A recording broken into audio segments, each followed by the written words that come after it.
تو کچھ بھی نہ ہوتا کہیں، یہ نہ ہوتی تو کچھ بھی نہ ہوتا کہیں، ان کا مطلب ہے کیا فاطمہ فاطمہ، ليلة القدر کا ترجمہ فاطمہ۔ بسم اللہ الرحمن الرحیم۔ ناظرین السلام علیکم، میں ہوں آپ کا میزبان ذیشان علی۔ ہماری اس خاص پیشکش میں آپ سب کا استقبال ہے۔ ناظرین، انسان کی پہلی مقدس جگہ جہاں اس کی پیدائش کے وقت روحانی اور جسمانی طور پر پرورش کی جاتی ہے، وہ گھر اور خاندانی ماحول ہے، اور اس میں کوئی شک نہیں کہ انسان کی تقدیر ان لوگوں کے رویوں اور خصلتوں میں جڑی ہوتی ہے جو بچپن اور جوانی میں اس کے قریب ترین لوگ ہوتے ہیں۔ ایک بچہ جس لمحے سے وہ وجود میں آتا ہے، اس کی روح ایک خالی سلیٹ کی مانند ہوتی ہے جو کسی بھی کردار کو قبول کرنے کے لیے تیار ہوتی ہے، اور پہلی تصویر جو اس کی شخصیت کو جزوی طور پر کھینچتی ہے وہ ماں ہے۔ بچپن سے انسان کے ذہن پر جو کچھ نقش ہوتا ہے وہ اس کی زندگی کے آخری مراحل میں اہم اثر چھوڑتا ہے۔ والدین کا سینہ بچوں کے دلوں میں خوشی یا غم کے بیج بونے کے لائق ہوتا ہے، کیونکہ بچے اپنے والدین کے ساتھ جو محبت، مروت اور بندھن رکھتے ہیں، اس سے انہیں اپنا نمونہ اور رول ماڈل بناتے ہیں۔ وہ انہیں اپنی مثال کے طور پر قائم کرتے ہیں اور اپنے طرز عمل کو ان کے اعمال کے مطابق ڈھالنے کی کوشش کرتے ہیں۔ رسول خدا صلی اللہ علیہ وآلہ وسلم کی اکلوتی بیٹی جناب فاطمہ زہرا سلام اللہ علیہا کی سیرت پر غور کریں گے تو حضرت زہرا سلام اللہ علیہا نے اپنی زندگی کے ابتدائی لمحات سے ہی اپنے بچوں کا احترام و پرورش کی اور انہیں تعلیم دی۔ حضرت زہرا سلام اللہ علیہا، جن کی پرورش بذات خود وحی الہی میں ہوئی تھی، وہ بخوبی جانتی تھیں کہ اسلامی تعلیم میں بچے کو دودھ پلانے اور ماں کی محبت بھری شکل سے لے کر بچوں کے معصوم ہونٹوں پر بوسے لینے تک کے تمام حرکات و سکنات، گفتار ان کی حساس روح پر اثر انداز ہوتے ہیں۔ وہ جانتی تھیں کہ حضرت امام حسن و حسین علیہ السلام اور جناب زینب و ام کلثوم سلام اللہ علیہا جیسی شیر دل خواتین کی تربیت کرنی چاہیے، اور معاشرے کے سامنے ایسی مثالیں پیش کرنی ہیں جو اسلام کی روح کی سچائی کا آئینہ دار اور نمائندہ ہے۔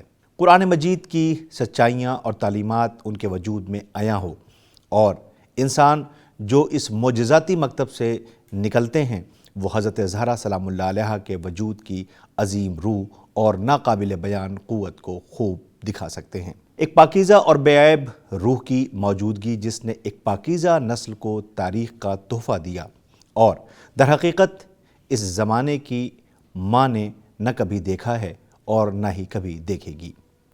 حضرت زہرا سلام اللہ علیہا کی فضیلت اور ذہنی و روحانی خوبیاں ان کے نیک اولاد کی سیرت کی تشکیل میں ایک اہم عنصر تھیں۔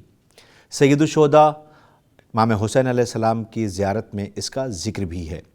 میں گواہی دیتا ہوں کہ آپ عظیم شخصیت کے دل میں اور پاکیزہ عورتوں کے رحم میں نور تھیں جو کبھی جاہلیت کی نجاست سے آلودہ نہیں ہوئی۔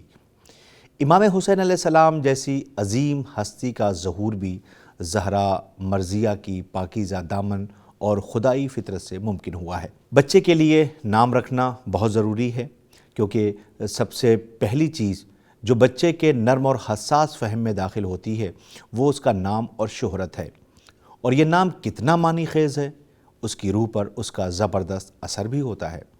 حضرت زہرا سلام اللہ علیہا نے رسول اللہ صلی اللہ علیہ وآلہ وسلم اور حضرت امیر المومنین علی بن ابی طالب علیہ السلام کی مدد سے اپنی اولاد کے لیے خوبصورت ترین ناموں کا انتخاب کیا اور اپنا حق بہترین طریقے سے ادا کیا۔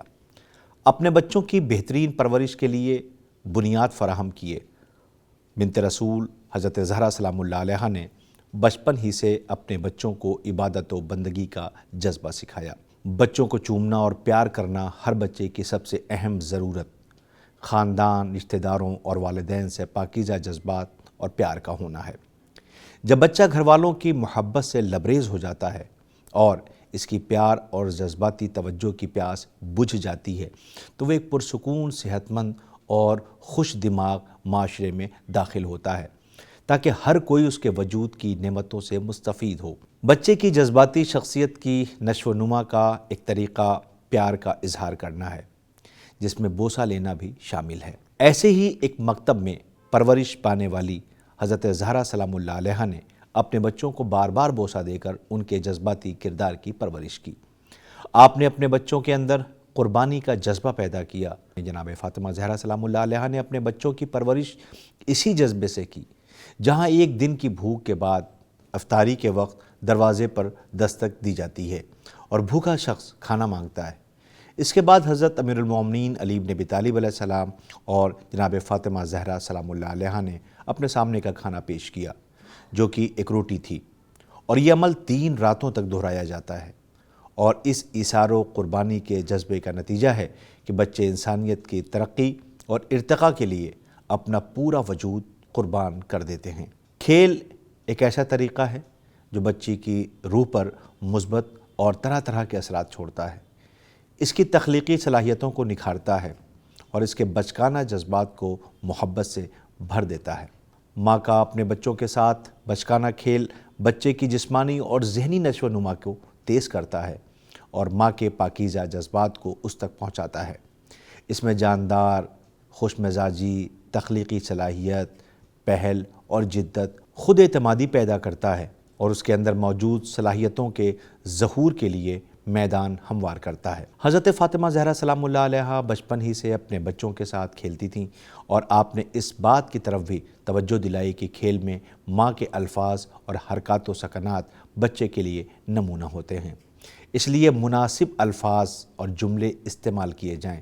اس کے علاوہ کھیلوں اور لطیفوں کی صورت میں بچے کے کردار کو تقویت دی جائے اور اس کا حوصلہ بڑھایا جائے اور رہنمائی کی جائے۔ تو ناظرین، یہ تھے حضرت فاطمہ زہرا سلام اللہ علیہا کے بچوں پر تعلیماتی اثرات۔ آخر میں ہماری دعا ہے کہ ہر ماں اپنے بچے کو اسی طرح تعلیم و تربیت سے پروان چڑھائے، آمین یا رب العالمین۔ تو ناظرین، آج کے لیے بس اتنا ہی۔ ہمیں ہماری ٹیم کو اجازت دیں، ہماری پھر ملاقات ہوگی، تب تک کے لیے خدا حافظ۔ یا فاطمہ زہرا، یا فاطمہ زہرا، یا فاطمہ زہرا،